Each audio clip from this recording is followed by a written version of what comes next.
할렐루야. 밤새 안녕하셨습니까? 예. 밤새 아마 개표가 이루어졌을 텐데, 하여튼 새롭게 뽑힌 분들이 권세는 하나님께로부터 나온다고 하지 않습니까? 이 위정자들이 이 나라 또 백성을 정말 지혜롭게 또 애민하는 마음으로 사랑하는 마음으로 잘 다스릴 수 있도록 우리 또 그리스도인들은 또 기도를 해야 되겠습니다. 요즘 어떤 분이 그런 얘기를 하더라고요. 미국에 그 조사를 해봤는데요. 미국에 아주 엄청난 억만장자 같은 사람들이죠. 그런 사람들의 느끼는 행복감보다요, 햇빛 있잖아요. 햇빛을 쬐는 사람이 더 행복하다는 그런 연구 결과가 있어서 그분은 항상 요즘에는 이렇게 햇빛을 쬐일 시간이 많이 없지 않습니까? 그러니까 베란다나 이런 데서 이제 요가 매트 같은 거 깔아놓고 10분 정도로 이렇게 샌대요. 근데 우리나라가 전 세계적으로 가장 결핍되어 있는 게 비타민 D거든요. 그게 이제 햇빛을 쬐야지 이제 생성되는 건데, 워낙에 이제 그게 좀 결핍돼 있다 보니까 근데 그게 면역이나 여러 가지로 영향을 미쳐요. 그래서 이런 기분이 굉장히 안 좋아요. 햇빛을 못 쬐면 안 좋아요. 그래서 한 10분간이라도 좀 환기한다는 마음으로 이렇게 햇빛을 좀 이렇게 쬐야 몸이, 이게 창조잖아요. 하나님께서 햇빛을 주신 이유가 있지 않습니까? 저도 어제 투표하고 이렇게 창곡천을 이제 그냥 햇빛을 쬐면서 그냥 돌았는데, 그거 하나만으로도 기분 전환이 굉장히 많이 되더라고요. 그래서 여러분 햇빛을 꼭 쬐시기를 바랍니다. 제가 기도하겠습니다. 사랑의 하나님 아버지, 주님께서 저희들 가운데 새로운 이 나라의 미정자들을 세우셨사오니 이들 가운데 지혜를 주시고 또 하나님을 경외하는 마음을 주시고 또 백성 사랑, 나라 사랑하는 마음이 정당을 넘어서서 더 강하게 일어서 이 조국 대한민국이 이 코로나의 위기 속에서 다시 한번 위기를 잘 극복하며 나아갈 수 있도록 도와주시고, 특별히 이 여러 가지 자영업으로 애를 쓰고 있는 이 어려운 시국에 있는 많은 이들이 있습니다. 위로를 얻게 도와주시고 살 길을 열어주시고, 무엇보다 주님께로 돌아오는 그런 믿음의 일들이, 그 신앙의 일들이, 은혜의 역사들이 나타날 수 있도록 긍휼히 여겨주시고, 오늘 하루도 우리 성도들의 삶을 주장하여 주시고 가정과 그 또 자녀들과 또 생업의 현장 위에 주님의 은혜가 함께하여 주시옵기를 원합니다. 오늘부터 모든 초중고 아이들이 공부 이 온라인 수업으로 나가는데 조속히 오프라인으로 나아갈 수 있는 길이 열리게 도와주시고, 세계 열방 가운데 이 코로나가 종식되어지는 일이 일어나게 도와주시옵기를 원합니다. 아버지 하나님, 저희들이 아버지 아무것도 할 수 있는 것이 그리 많지가 않습니다. 오직 아버지 하나님을 우러러보니 주님께서 이 나라와 민족과 세계 열방을 긍휼히 여겨주시고 특별히 우리 한우들을 붙잡아 주어서 이 병상 가운데서 일어날 수 있도록 치유의 손길, 회복의 손길이 일어나게 하여 주옵소서. 오늘도 주님의 몸된 교회가 주님의 은혜 아래 있사오니 주님의 권능으로 붙잡아 주시고 은혜의 능력으로 손길로 붙잡아 주시옵기를 원합니다. 함께하여 주실 줄 믿습니다. 예수님의 이름으로 기도합니다. 아멘. 오늘 함께 볼 말씀은 구약 성경 전도서 12장 11절입니다.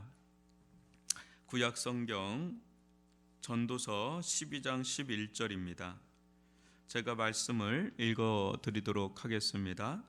지혜자들의 말씀들은 찌르는 책찍들 같고 회중의 스승들의 말씀들은 잘 박힌 목 같으니 다 한 목자가 주신 바이니라. 아멘. 다시 한번 읽어드리겠습니다. 지혜자들의 말씀들은 찌르는 채찍들 같고 회중의 스승들의 말씀들은 잘 박힌 목 같으니 다 한 목자가 주신 바이니라. 아멘. 20세기 최고의 신학자 중에 한 사람인 이 칼 바르트가 이런 말을 했죠. 여러분도 한번 들어보셨을 만한 그런 말인데요. 한 손에는 성경을, 또 다른 한 손에는 신문을, 이런 말을 했습니다. 아주 유명한 말이라서 많이 회자가 되는 말이죠. 성경을 통해서 좀 세상을 읽고, 또 세상을 통해서 또 성경을 바라보는 눈을 좀 가지고, 그래서 이 너무 이제 성경만 보면 어떻게 됩니까? 세상 속에서 역사하시는 하나님의 손길을 또 못 보는 너무 이원화된 삶을 살게 되죠. 또 너무 이제 또 신문만 보면 이제 하늘의 소리가 들리지가 않는 거죠. 그래서 신앙이라는 거는요, 이론화, 통합의 능력이 있어야 되거든요. 진리는 뭡니까? 진리는 보편성이 있잖아요. 보편성이 있다는 건 다 해석이 가능해야 되는 거잖아요. 그렇기 때문에 실은 성경, 하나님의 말씀이 진리이기 때문에 이 진리의 눈으로 세상을 읽어낼 수 있는 능력이 그야말로 가장 탁월한 거룩의 능력입니다. 그래서 이런 얘기를 한 거예요. 최고의 신학자가. 여러분, 오늘날의 시대를 우리가 어떻게 봐야 되는가? 저는 크게 한 두 가지로 나눌 수 있겠다 싶은데, 하나는 전문화 시대이고 또 하나는 소비문화 시대이다, 이렇게 좀 보고 싶어요. 전문화 시대라는 건 뭡니까? 이제 영역이 점점 세분화되죠. 세분화된다는 건 뭐냐면 그 안에 이제 깊이 들어가는 거예요. 근데 이 전문화는 곧 뭐하고 연결돼요? 우리의 실은 먹고 삶의 문제하고 연결이 됩니다. 그래서 내가 어떤 영역의 전문가가 되면 될수록 그것은 나의 생존과 직결이 되죠. 그러다 보니까 이제 따라갈 수가 없어요. 이렇게 그쪽의 영역에 있는 사람이 하는 말을 잘 알아듣지도 못하겠고, 또 그 깊이를 따라갈 수가 없습니다. 근데 이제 너무 다양화된 시대에 있다 보니까 이 전문화된 영역이 굉장히 세분화되고, 그게 이제 다양해지게 이제 스펙트럼 자체가 굉장히 넓어지죠. 그러다 보니까 어때요? 내가 이제 전문적으로 종사하는 영역 외에는 대부분은 이제 우리는 의존할 수밖에 없어요. 왜냐하면 그쪽 분야를 우리가 생산해 내거나 또 그쪽 분야를 잘 모르기 때문에 그 부분을 의존하게 되고, 의존하는 그 영역은 대부분 이제 소비의 영역으로 넘어가 버리죠. 그래서 서로 이렇게 맞물려 있는 세상을 형성하고 있기 때문에 끊임없이 내가 전문화되어 있는 영역에서는 다른 사람들이 그쪽을 이제 소비할 수 있도록, 소비 구매력을 높이도록 계속 뭔가를 이제 좀 창출을 계속하고, 또 우리는 내 영역에선 그렇게 하지만 다른 영역에선 끊임없이 우리는 또 소비를 하죠. 뭔가 새로운 게 나오면 또 이쪽에 새로운 것, 또 저쪽에 새로운 거, 저쪽에 새로운 거, 계속 이제는 그것을 소비를 하는 그런 게 커지죠. 이제 그러다 보니까 이제 뭐가 있어야 돼요? 물질이 있어야 되죠. 자본이 있어야 되죠. 그러면 자본이 많으면 많을수록, 물질이 많으면 많을수록 그런 소비할 수 있는, 의존할 수 있는 영역의 폭이 굉장히 넓어지고 또 깊어지고. 여러분 그거 아세요? 남자들만의 취미 생활이 굉장히 많습니다. 근데 여자분들하고 또 달라요. 남자들이 한번 취미를 가지면 돈이 많이 들어갑니다. 왜냐하면 그 남성들의 용품 자체가 굉장히 깊습니다. 여성분들도 마찬가지지만, 제가 아는 분은 낚시를 좋아하시거든요. 낚시의 세계가요, 방대한 세계입니다. 그 세계 하나만 해도요, 굉장히 방대합니다. 요즘에는 튜닝하는 분도 있어요. 그러면 튜닝의 세계도 방대합니다. 어떤 사람은 이제 서예 같은 거, 글쓰기, 그런 것만 해도 아주 취미의 세계가 알면 할수록 거기 아주 깊어지는 게 있단 말이죠. 그러다 보니까 이제 그렇게 이렇게 세상은 그렇게 형성되어 있어요, 우리가. 그러니까 전문화된 영역, 또 소비 문화의 영역이 이제 양 날개처럼 막 이렇게 돌아간단 말이죠. 아, 그러다 보니까 여러분 어때요? 아, 여러분 그거 아세요? 플랫폼이라는 얘기 많이 들어보죠. 플랫폼이란 말 들어요. 그 플랫폼이라는 게 이제 어디 이렇게 머무는 거거든요. 근데 이제 카카오톡도 처음에는 그게 자본하고 상관이 없었어요. 그냥 이렇게 많이 이게 무상으로 이렇게 했단 말이에요. 근데 이제 어느 정도 플랫폼이 형성이 되니까, 그러니까 사람들이 거기 머물기 시작하니까 그 다음에 다양한 이제 사업이 거기서 전개가 되는 거예요. 그러니까 요새는 이제 플랫폼 싸움인 거죠. 유튜브도 한간에 그런 얘기합니다. 이제 구글로 넘어갔는데 이게 언제 유료화가 될지 모른다. 왜? 방대한 사람들이 거기 유튜브 가운데 이제 머물러 있거든요. 그러니까 이게 유료화로 조금만 넘어가도요, 일정 부분 넘어가 있지 않습니까? 조금만 넘어가도 엄청난 겁니다. 그러다 보면 나중에 이제 그게 이제 파워를 가지게 되는 그런 시대가 되죠. 이제 뭐 네이버도 뭐 그런 측면에도 있고요. 그러니까 사람들은 끊임없이 어디 머물고 거기서 뭔가 새로운 게 계속 나오면 머물러요. 그렇지 않으면 금방 또 옮겨 다닙니다. 그걸 디지털 유목민이라고 하는데, 지금은 소비 패턴이 너무 막 금방금방 소비를 막 엄청나게 하고 있기 때문에 이게 새로운 걸 내가 잡아주지 않으면 다른 데로 금방 넘어가니까 그쪽은 계속 끊임없이 뭔가를 생산해내고요. 우리 뉴스도 요새 신문 안 봅니다. 종이 신문. 그냥 그걸 쑥쑥쑥 하면서 굉장히 소비력이 강한 시대에 지금 우리가 머물러 있단 말이에요. 제가 이 두 가지를 얘기하는 이유가 있습니다. 이것이 신앙의 영역으로도 이게 적용되는 것 같아서 하는 얘기예요. 무슨 말이냐면, 여러분 우리는 나도 모르게 이 세상 속에 살고 있기 때문에, 이 전문화된 시대, 소비 문화 시대에 내가 이게 살고 있기 때문에 나도 모르게 그게 그냥 젖어 있어요. 내 마음도 젖어 있고 생각도 젖어 있고, 그 젖어 있다는 건 뭐예요? 이제 습관이 된다는 거예요. 그게 나도 모르게.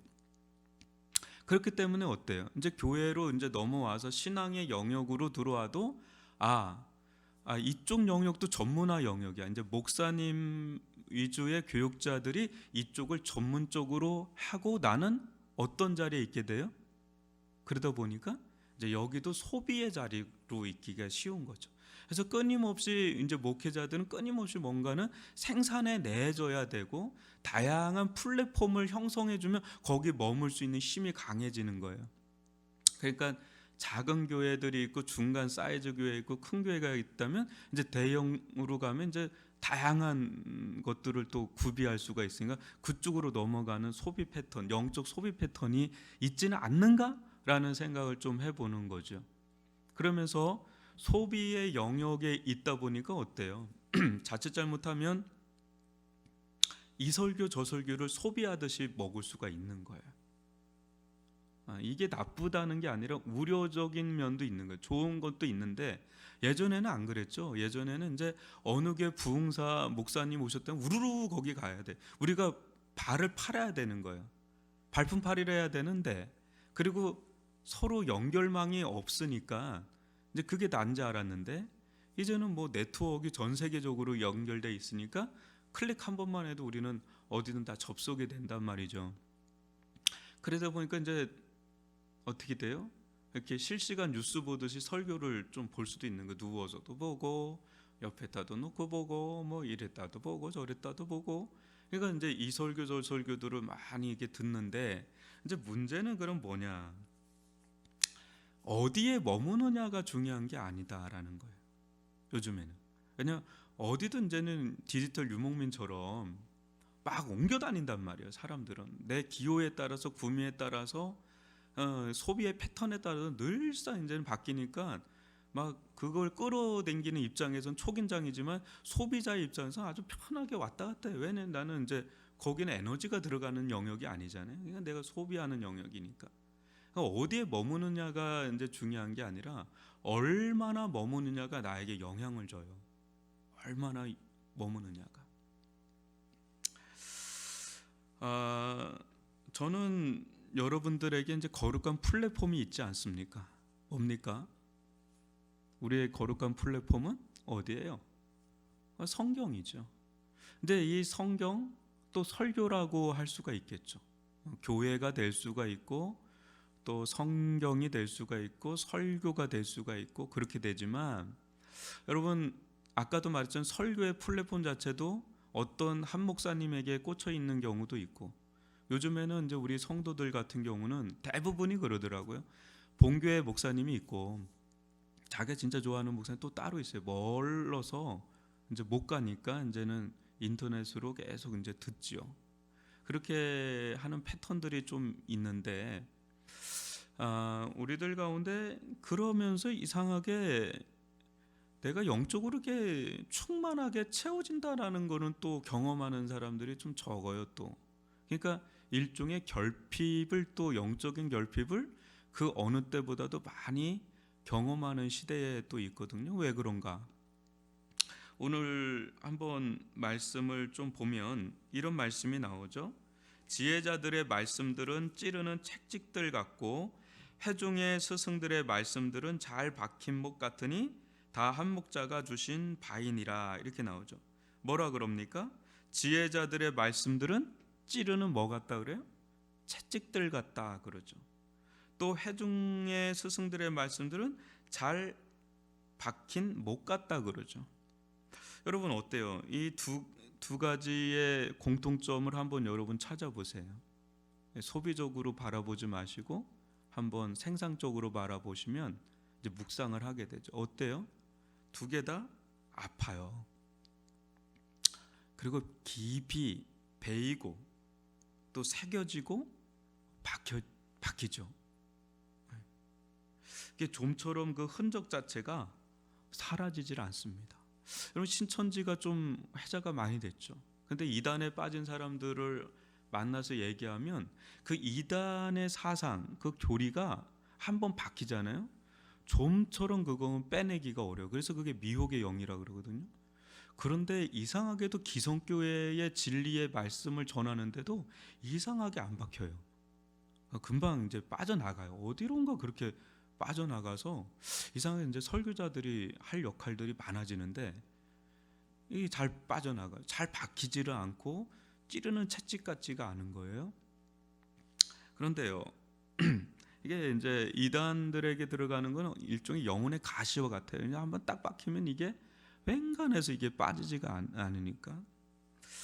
우리가 이 전도서 이 말씀에서 이 결론 부분인데, 이렇게 찌르는 채찍 같고 잘 박힌 목과 같으려면 어떻게 해야 되는가? 오래 머물러야 돼요. 오래 머물러. 이 묵상이라는 말이 뭡니까, 여러분? 이게 소가 이게 대세김질한다는 거거든요. 소는 한 67번을 이렇게 대세김질을 하잖아요. 그러니까 질겅질겅 씹으면서 소화를 1차 했다가 또 올렸다가 또 질겅질겅 씹고, 이 작업을 해서 그 아주 질기고 질긴 그 볏짚도 다 소화가 돼서 그거를 씹는 거예요. 근데 하나님의 말씀을 우리가 한 번 들었다고 그게 다 깨달아지면 우리는 벌써 뭐 엄청난 믿음의 사람으로 서 있겠죠. 그런데 정말 소비력이 너무 강해 버리는 거예요. 이거 한 번 들고 또 다른 것도 듣고, 근데 거기에 머무는 시간 자체가 상대적으로 너무 빨리 스피드하게 넘어가 버리는 거죠. 좀처럼 가만히 앉아 있지를 못하는 거죠. 이게 어떻게 보면 코로나는 우리로 하여금 좀 정주하게 만드는 거예요. 좀 머물게 만드는 거죠. 정지하게 만드는 거예요. 중단시키는 거예요. 좀 머물러야 되는 거예요. 좀 오랫동안 거기서 머무는 거예요. 여러분 주일 우리가 설교를 여러분 들을 겁니다. 주일 설교를 듣는데 어떤 분은 이제 2번 듣는 분이 있죠. 근데 한 번 들을 때하고 또 2번 들을 때가 또 다르고 그래요. 우리 교육자들이 한 지금 몇 주간 좀 실험 아닌 실험을 하고 있습니다. 제가 하나의 그 설교를 듣고 그걸 가지고 어떻게 소화할 수 있는지의 틀을 좀 제공해서 그걸 좀 해오라고 하고 있거든요. 그리고 그걸 좀 나눕니다. 달라요. 하는 사람하고 또 달라요. 그렇게 하고 나눕니다. 그걸 나누는데 제가 시간상 못했던 얘기들을 거기서 더 얘기를 해주면 아주 더 풍성한 얘기들이 좀 오고 가니까. 저 같은 경우는 여러분 이 설교 한 편 주일날 이거 하나를 하는데 얼마나 준비를 한다고 여러분 생각하세요? 보통 목사님들 오카노 목사 한 30시간을 한 편 설교를 하는데 준비한다 그런 얘기를 하거든요. 유명한 미국의 이제 팀 켈러 목사님 같은 경우는 한 40시간 일주일에 어마어마한 시간이에요. 8시간씩 5일을 해야 40시간이에요. 근데 그거를 설교 한 번 듣고 띡 하고 그냥 넘어간다고 그걸 다 안다. 저는 그렇게 보지 않습니다. 대형 교회가 되면 될수록 목사님들 한 번에 설교를 하죠. 그러면 그 시간에 다 투입이 되는 거예요. 제가 노스포인트 교회를 갔는데 그건 미국의 가장 큰 교회. 근데 거기 당회에서 무슨 얘기를 하면 목사님은 어디든 가면 안 됩니다. 그 목사님은 설교를 많이 하시면 안 됩니다. 그 목사는 다른 일을 하시면 안 됩니다. 목사는 서먼 패스터입니다. 그러니까 한 편의 설교에 모든 걸 걸으라는 거죠. 그 일주일인데 그럼 그분이 얼마나 거기 쏟아붓겠어요. 근데 그거를 그냥 한 시간에 그걸 소화를 다 한다? 그런 리는 없죠. 그죠? 그러니까 그것을 이제는 듣고 또 묵상하고 말씀을 또 묵상하고 좀 능동적인 적극적인 예배자의 자리로 가서 또 예배가 끝난 다음에 영적인 여운 속에서 계속 그 말씀을 이제 묵상하고 생각하고 더 나아가선 삶의 적용까지 하는 일련의 작업들을 끊임없이 할 때 실은 거기서 찌르는 채찍과 같고 잘 박힌 목과 같아서 웬간해서 그게 이제 빠져나오지 않는 고정된 말씀으로 들어가는 거예요. 근데 그게 한 번 박히고 뭐예요? 망치로 한 번 때려주고 두 번 때려주고 계속 때려줘야 되잖아요. 그러니까 많은 말씀을 읽는다고 깊어지지 않아요. 한 말씀이라도 깊어지는 게 중요한 거죠. 한 말씀이라도 오래 머무는 게 필요해요. 그때 뭐가 생기냐면 거룩한 깔때기와 같은 필터링이 생기기 시작해요. 뭐예요? 내가 한 말씀에 계속 내 생각이 젖고 마음이 계속 젖으면 내 속에 거룩한 필터링이 생겨요. 그러니까 뭐가 이렇게 들어와도 외부에서 뭐가 들어오잖아요. 뭐 뉴스가 들어오고 사람들의 얘기가 들어오고 또 사건 사고가 들려오고 막 그런 게 들어오면 이게 우리 안에는 이게 필터가 있잖아요. 그거에 대해서 생각과 마음의 필터가 있는데 그게 건강하고 거룩하게 그걸 필터링을 해줘야 내 안에 그게 긍정적인 작용으로 영적인 작용이 되는데 이 필터 자체가 잘못 갇혀 있으면 누가 무슨 말을 하면 그걸 왜곡되이 듣고 상처 주는 말이 아닌데 스스로 상처를 필터 자체가 건강하지 않으니까 상처를 받고 또 필터 자체가 거룩하지 않으면 세속화되는 거죠. 그러니까 이 거룩한 필터의 역할을 잘 하려면 이거가 형성돼야 되는데 이게 프레임이라고도 하고 그러는데 이게 잘 형성돼야 되는데 이게 어떻게 형성되겠어요? 내가 어디에 이제 자주 노출되느냐가 필요한 거예요. 어디에 내가 머무느냐, 어디에 내 플랫폼에 주로 형성돼 있느냐인데 우리는 하나님의 말씀이 아까 말한 것처럼 거룩한 플랫폼이라 그랬잖아요. 근데 그 속에서 실은 신문도 읽어야 돼요. 신문도 어떤 신문을 기사를 읽어야 되냐면 실은 사설을 많이 읽어야 돼요. 사설도 이제 두 가지에서 읽어야 되죠. 하나는 진보적인 거, 하나는 보수적인 거. 자, 한쪽만 보면 거기에 갇히는 거예요. 양쪽을 보고 성경으로 그 두 가지를 해석해 낼 수 있어야 세상 읽기가 거기선 좀 이루어지는 거죠. 근데 이제 이렇게 인터넷으로 보는 것들은 실은 이게 너무 그냥 순간순간 실시간으로 전해주는 그냥 소식들이니까 그거에 대한 해석력을 많이 달기가 어려워요. 근데 사설은 그나마 필진 자체가 최고의 필진이거든요. 그 신문사에서는 그 사람들의 해석을 좀 보면서 이게 보는 거예요. 양단을 좀 보면서 성경을 또 봐야죠. 그러니까 여러분 이 작업들을 꾸준히 해야 세상의 거룩한 세상살이가 우리 가운데 진행될 수 있다라는 거예요. 근데 여러분 무엇보다 중요한 거를 제가 좀 여러분들에게 전해주고 싶은 거는 이 마가복음을 요새 많이들 하시더라고요. 저는 몰랐는데 근데 이 마가복음을 제가 나가면 나갈수록 복음에 대해서 눈이 떠지고요. 더 나아가서 하나님 나라에 대해서 눈이 떠집니다. 그래서 더 이제 전입가경으로 들어가고 있는데, 이번 주 말씀도 그렇고 지난주 말씀도 계속해서 굉장히 마가복음에 있어서는 가장 하이라이트 중에 하나인데, 이번 주 말씀도 여러분 한번 묵상을 해 오십시오.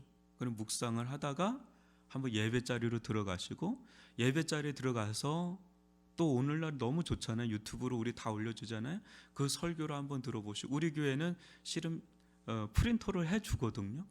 그래서 이제 이걸 한번 이걸 프린터로 요새는 못 나오시니까 이걸 한번 전달을 해야 되겠다. PDF 파일로 해서 전달하면 이걸 좀 볼 수 있겠다 싶은데, 그거를 또 읽으면 또 달라요. 또 읽고 쓰면 또 달라요.